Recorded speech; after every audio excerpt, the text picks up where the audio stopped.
सलीम साहब और जावेद साहब ने इसकी कहानी लिखी थी। मैं उनके साथ जंजीर में काम कर चुका था और वो हाल ही में रिलीज़ हुई थी। और जब उन्होंने मुझे ये कहानी सुनाई अगली फ़िल्म के लिए तो मुझे बहुत पसंद आई और उन्होंने जा कर के थोड़ी सी पैरवी की मेरे लिए रमेश जी के सामने। और इस तरह से फिर मेरी फ़िल्म को उन्होंने दिखाया। रमेश जी शायद इतने वाकिफ़ नहीं थे मेरे काम से और सलीम जावेद साहब ने उनको फ़िल्म दिखाई और उसके देखने के बाद फिर ये उन्होंने सोचा मैं निर्णय लेता हूँ। बीच में जब मुझे लगा कि शायद इसमें नौकरी मिले ना मिले, मैं धर्म जी के पास भी गया, उनके घर गया। मैंने कहा कि मेरी बड़ी इच्छा है इस फिल्म में काम करने की, अगर आप थोड़ी सी मेरी भी सिफारिश कर देंगे तो अच्छा होगा। तो ये मिलजुल करके इसी तरह काम मिल गया रमेश जी के। जैसा कि आपने अभी बताया, जब फिल्म रिलीज़ हुई तो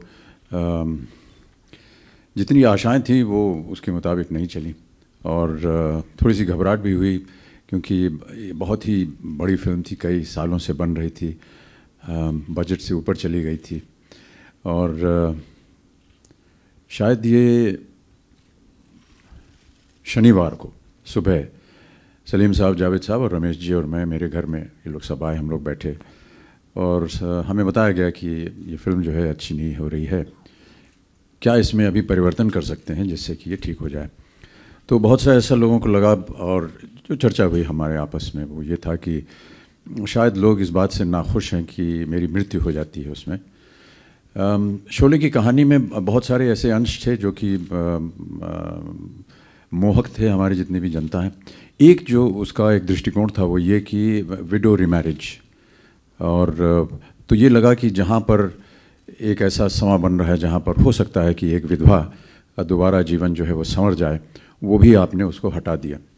और ये शायद बहुत से लोगों को पता नहीं, शायद वो शायद पैदा भी नहीं होंगे उस समय। O.P. रहलन साहब की एक फिल्म थी फूल और पत्थर, जो कि इसी विषय पर बनी गई थी। उसमें धर्म जी थे, मीना कुमारी जी थी और वो बहुत सफल हुई थी। और शायद उस ज़माने की ये पहली फिल्म थी जहाँ पर इस दृष्टिकोण को लिया गया था विडो रिमैरिज का, और उसमें दिखाया कि हाँ ये सफल हो सकता है।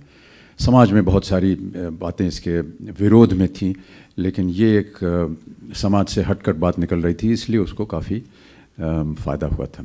तो ये भी एक दृष्टिकोण था। दूसरा ये कि जनवरी की उसी वर्ष में दीवार रिलीज़ हुई थी और उसमें मेरी मृत्यु हो गई थी। तो उन्होंने कहा दोबारा इसको मार के इसको जीवित रखो, और ये तय हुआ कि चलिए इसको जीवित कर देते हैं। तो उन्होंने कहा कि ऐसा करते हैं, आज तो शनिश्चर है, इतवार को, संडे को सुबह जा कर के वापस रामनगर जाते हैं और इसको रीशूट करते हैं और हमको जीवित करते हैं, और सोमवार तक हम ये इसका प्रिंट करवा करके इसको हम थिएटर्स में शाम तक लगवा देंगे और देखते हैं क्या असर होता है। ये तय हो गया। उन्होंने कहा कि बजाय इसके कि जितना इक्विपमेंट वगैरह है सिनेमा का यहाँ से जाए, वो चेन्नई से, मद्रास के पास से मंगवा लिया। उनको शायद आदेश भी दे दिया कि अपना जितना भी सामान है उसको चलाना शुरू कीजिए। और फिर जैसे जैसे हम लोग की ये बातचीत ख़त्म हुई और गेट तक पहुँचे सब लोग, तो जा रहे थे घर, निर्णय हो चुका था।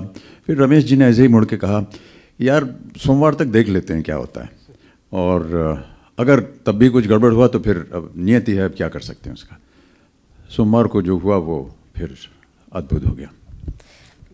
सर अभी कल ही कुछ लोग आए जो कि पैदा नहीं हुए थे जब शोले रिलीज़ हुई थी, और वो उन्होंने कहा कि उन्होंने, आप कह रहे हैं 40-50 बार देखा, उन्होंने कहा हमने 1000 दफ़ा देखी ये फिल्म।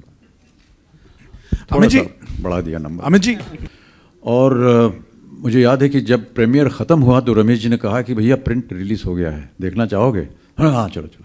तो रात को कोई 2 बजे के बाद उसी थिएटर में जहाँ प्रीमियर हुआ था, मुझे याद है आज भी, विनोद खन्ना थे, मैं था और रमेश जी, 3-4 लोग, हम लोग ऐसे ही ज़मीन पर बैठ गए और ये 70 mm प्रिंट आया, तब हमने इसको देखा। तो सुबह 5 बज गए उसके।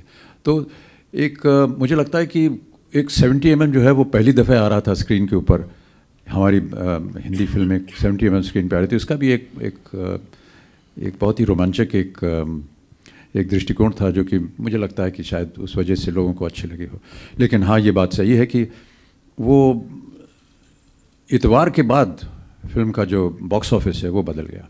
और मेरी ऐसी भावना है कि 70 mm प्रिंट जो था, जो कि सब जगह पहुंचना था, वो नहीं पहुंच पाया था, इसलिए लोग 35 mm में देख रहे थे। लेकिन जब उन्होंने 70 mm स्टीरियोफोनिक साउंड में देखा तो उनको वो और भी उजागर लगी फिल्म। उनके साथ, और उनको ख़ास तौर से एक भोपाली वातावरण दिया था, क्योंकि जावेद साहब वहीं से हैं और उसी तरह का उन्होंने उनको, एक तो लिबास उनका वैसे दिया, बोलने का ढंग उनको वैसे ही दिया, बहुत ही सुंदर था। मैं तो हर फिल्म देखता हूँ, मैं सोचता हूँ यार इसमें मुझे होना चाहिए था और काश कि मैं इसमें काम करता। ये एक कलाकार की अभिलाषा होती है ना। एक ऐसा चुनना बड़ा मुश्किल होगा। Thank you so much.